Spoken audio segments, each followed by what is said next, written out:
Bonjour à tous et bienvenue sur boursicoté.com pour cette nouvelle analyse technique Forex, matières premières et Bitcoin avec une paire de devises euro-dollar qui est en train de confirmer le franchissement ici à la baisse de la zone des 1.0670 qui ouvre donc la porte à un possible retour ici sur cette zone des 1.05. On reste donc dans une dynamique baissière. On avait tenté ici une temporisation avec une alternance ici de contact sur le support et la résistance, mais le double test ici de cette zone laisse craindre une accélération du mouvement baissier, même si ce n'est pas encore fait, puisqu'il faut vraiment casser le point bas significatif que nous avions eu ici sur cette phase de baisse pour ne pas être soumis à par exemple une configuration du type double bottom. Donc pour l'instant, on voit bien que par rapport justement à ce premier test, les cours sont à peine revenus sur la moyenne mobile 20 exponentielle, que cette zone a agi comme niveau de résistance et qu'on est repassé ici sous la zone des 1.0670 avec la hausse de la volatilité. Donc clairement, l'objectif c'est d'observer ce qui se passera sur cette zone de point bas, ici donc proche des 1.0610, et donc en cas de rupture, l'objectif sera un retour possible sur la zone des 1.05. Sur la paire de devises livre sterling contre dollar américain, nous sommes dans une dynamique qui est toujours d'un point de vue moyen terme neutralisée. Nous avons eu cette dynamique haussière suivie ici d'une phase de range, donc entre 1,2480 et la zone ici historique des 1,20. On a toutefois un nombre de tests sur cette zone des 1,20 qui laisse à penser qu'on pourrait la casser. On est en train d'affaiblir ce niveau et je rappelle que par rapport justement à cette éventuelle cassure, le risque serait de casser ici ce point bas intermédiaire à 1,1850. Nous aurions dans ce cas-là une formation en double top qui pourrait provoquer une accélération du mouvement baissier. Donc c'est ce qu'il faut surveiller. Pour l'instant, d'un point de vue un peu plus court terme, on a eu ici une attaque bol inférieure, retour ici soit moyenne mobile 20 exponentielle qui agit comme zone de résistance, nouveau point bas, nouveau retour. Donc pour l'instant, ça reste baissier. Et plus on va se rapprocher ici de cette zone des 1.1850, et plus le risque baissier sera présent. Donc attention déjà, ce serait le premier élément, à une éventuelle rupture plus pérenne de la zone ici des 1.20.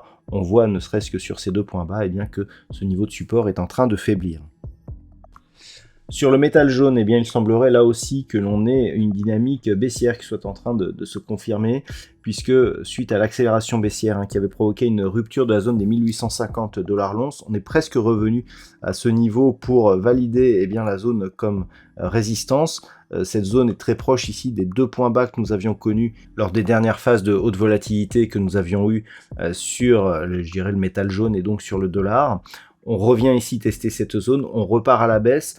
Alors pour l'instant, ce n'est pas confirmé puisqu'on n'a pas un nouveau point bas significatif, mais lorsque l'on regarde un petit peu la dynamique, on voit bien que la moyenne mobile 20 exponentielle agit comme résistance, que ça a été quasiment le cas sur cette phase, et que si on venait à casser ici cette zone intermédiaire, qui est aussi une zone de support à 1830 $ l'once, on pourrait ici accélérer d'une manière beaucoup plus forte. Donc attention ici à cette zone, invalidation de cette dynamique baissière en cas de rupture haussière ici des 1850 $ l'once.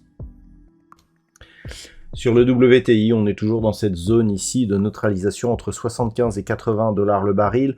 D'un point de vue court terme, il semblerait que l'on ait adopté un biais plutôt baissier, contraste un petit peu avec le biais haussier que nous avions auparavant, mais qui n'avait finalement pas donné de signal particulier. Là, on a une accélération, un retour sur la moyenne mobile qui agit comme résistance, et donc tant que l'on reste ici au-dessus des 75, on n'a qu'un pré-signal d'une possible accélération baissière. Je rappelle que globalement, tant que l'on est dans ce range ici, entre 70-73 pour la partie inférieure et 84 pour la partie supérieure, la tendance reste neutralisée sur l'horizon un peu plus moyen terme.